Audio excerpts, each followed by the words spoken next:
18장. 이 일 후에 바울은 아테네를 떠나 고린도로 갔습니다.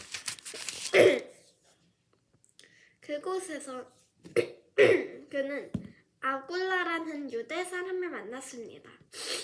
그는 본도에서 출생한 사람인데 유대 사람들은 모두 로마로 떠나는 글라우디오 황제의 칙령 때문에 얼마 전 자기 아내 브리스길라와 함께 이탈리아에서 내려온 것입니다.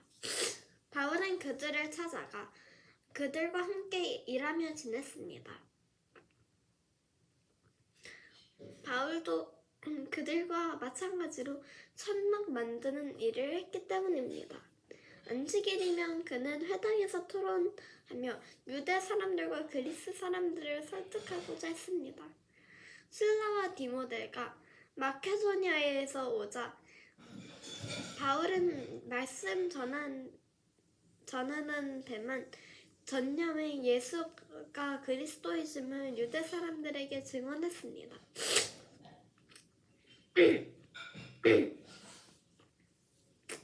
그러나 유대 사람들은 바울에게 대들며 욕설을 퍼부었습니다.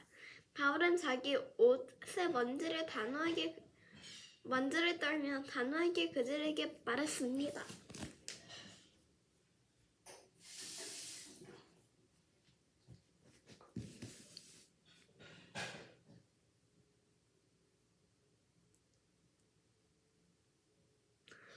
여러분들이 멸망해도 그것은 여러분들의 책임입니다. 나는 이제 책임이 없습니다. 이제 나는 이방 사람들에게 가겠습니다. 그러고 나서 바울은 회당을 떠나 디도유스도라는 사람의 집으로 갔습니다. 그는 하나님을 경외하는 이방 사람인데 그의 집은 회당 바로 옆에 있었습니다.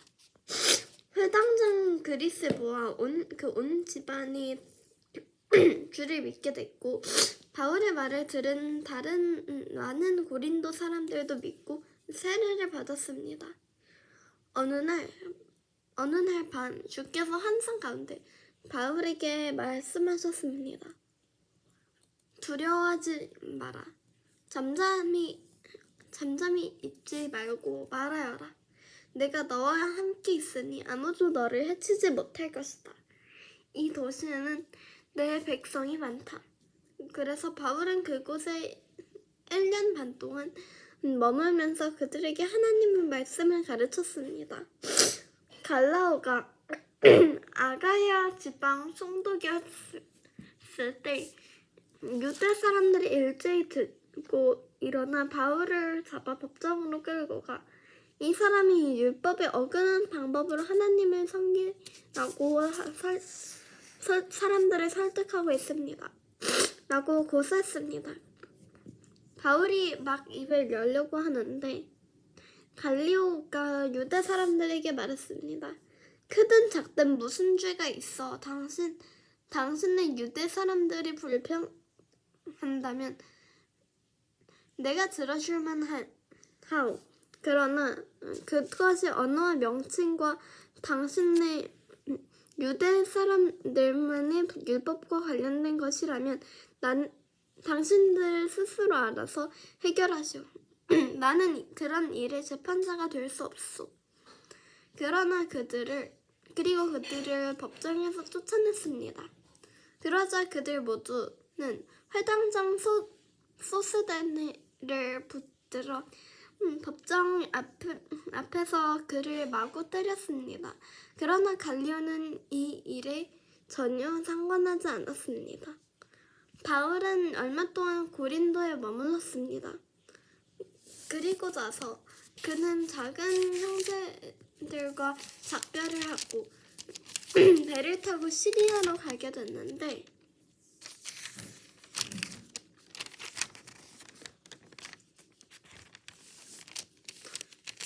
그때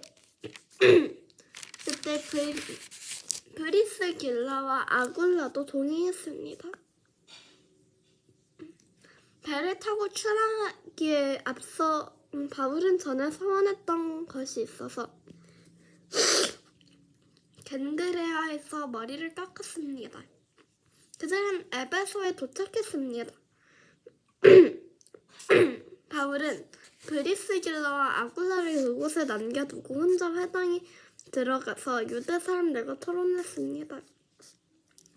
좀 더 마무나 달라는 그들의 요청을 바울은 뿌리쳤습니다. 그러나 그는 떠나면서 하나님의 뜻이라면서 다시 돌아오겠습니다. 라고 말했습니다. 그러고 나서 그는 배를 타고 에베소를 떠났습니다.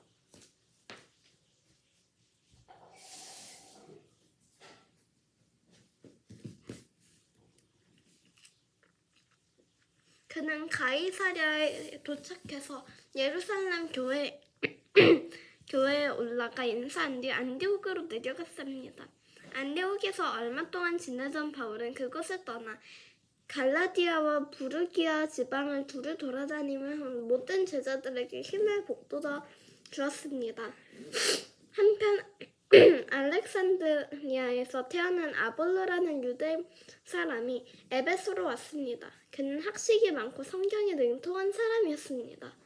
그는 일찍부터 주의 도를 배워 열정을 가지고 전도할 뿐 아니라 예수에 대해서도 정확하게 가르쳤습니다. 그러나 요한의 세례만 알고 있었을 뿐이었습니다. 그리고 회당에서 담대히 말하기를 시작하자 그의 말을 들은 브리스길라와 아굴라는 그를 집으로 데려가 하나님의 도에 대해 더욱 정확히 설명해 주었습니다. 아볼로가 아가야 지방으로 가고 싶어 하자 형제들은 그를 격려해 주면서 그곳에 있는 제자들에게도 편지를 써서 그를 영접해 주도록 했습니다. 아볼로는 그곳에 도착해 하나님의 은혜로 믿게 된 사람들에게 큰 도움을 주었습니다.